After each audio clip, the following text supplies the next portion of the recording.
Recording studio Bhawanipur.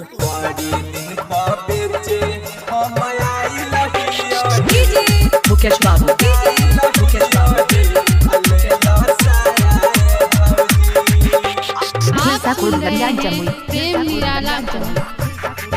अहे गलिए गलिए गाँवे गाँवे लेके लियो हे कर माया भौजी।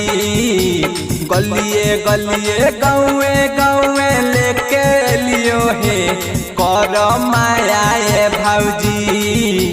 बड़ी दिन पर बेचे हम आइल हियो हे अले लसाया भौजी। बड़ी दिन पर बेचे हम आइल हियो हे अले लसाया भौजी। लाला का करी का पियर का लियो हे कर दाया भौजी। लाला का करी का पियर का लियो हे कर दाया भौजी। बड़ी दिन पर बेचे हम आइल हियो हे अले लसाया भौजी। बड़ी दिन पर बेचे हम आइल हियो हे अले लसाया भौजी। बड़ी दिन पर बेचे हम आइल हियो हे अले लसाया। मुकेश बाबू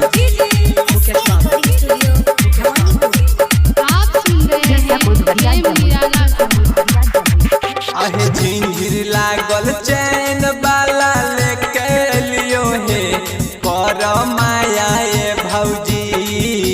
झिंझिर लागल चैन बाला लेके लियो हे कर माया भौजी। बड़ी दिन पर बेचे हम आइल हियो हे अले लसाया भौजी। बड़ी दिन पर बेचे हम आइल हियो हे अले लसाया भौजी। लाला का करी का पियर का लियो हे कर दाया भौजी। लाला का करी का पियर का लियो हे कर दाया भौजी। बड़ी दिन पर बेचे हम आइल हियो हे अले लसाया भौजी। बड़ी दिन पर बेचे हम आइल हियो हे अले लसाया भौजी।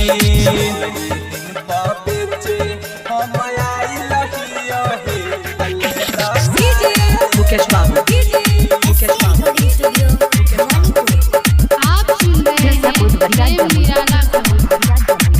अहे ही चीजवा कीने ला जहानू है जिला जहाना भौजी। एही चीजवा कीने ला जहानू है जिला गया भौजी।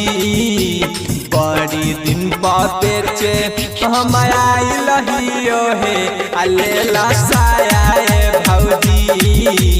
बड़ी दिन पर बेचे पर माइल हको हे अले लसाया भौजी। लाला का करी का पियर का लियो हे कर दाया भौजी।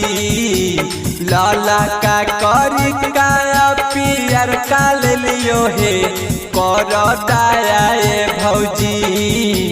बड़ी दिन पर बेचे हम आइल हियो हे अले लसाया भौजी।